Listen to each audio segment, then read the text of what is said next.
Eka wuoke kaunti ma Migori wado ne jatend piny Kenya Moluor William Samoei Ruto kaachiel kod gavana e kaunti ma Nakuru Susan Kihika duto mawuok e duond buch siasa mar UDA jowuok oko kendo seyo malich mokalo machon en jalup jatend piny mabende nothicho e apisi manindo Geoffrey Rigathi Gachagua magayango ni osebedo kago siasa geko magayanye pacho kaendi kagitwak Naivasha kaunti ma Nakuru.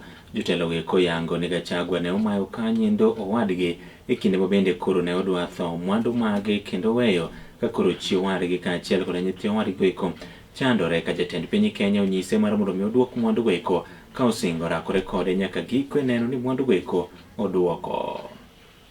Your former deputy president Rigathi Gachagua alienda akaforge will ya brother yake huyo Derito Gachagua, akanyang'anya watoto na bibi ya Gachagua mali na akanyakua hiyo mali wakiwa na bibi yake.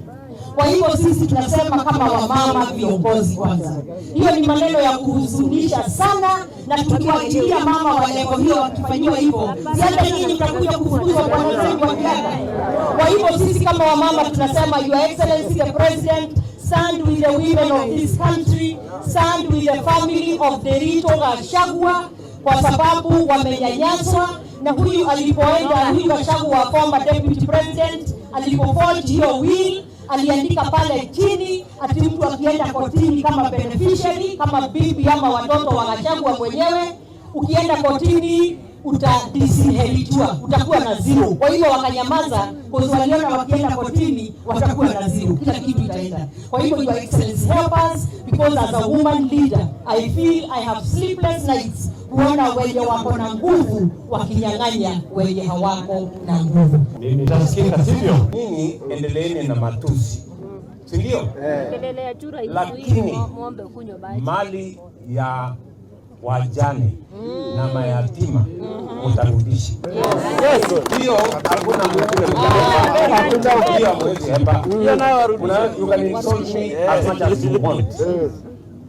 But hoteli ya wajane na watoto wa wajane mrudishe. Hiyo hoteli iko Nairobi, rudisha. Sio kama tunaelewana. Ile nyumba iko Kilifi, rudisha. Mali ya mjane na watoto na waone leo, rudisha. Unaweza kuendelea kunitukana, no problem. Kwa sababu mimi ni mwanaume naweza kujitetea. Lakini wajane na wayatima hawawezi kujitetea. Dunia hii tutawatetea. Hata mbele ya Mungu tutawatetea. Mungu atawanyanyasa. Sio naelewana jamani. Kwa pamoja. Biblia inasema kilio ya wajane, kilio ya mayatima inafika mbele ya Mungu. inafika kwa Mungu. Ama namna gani?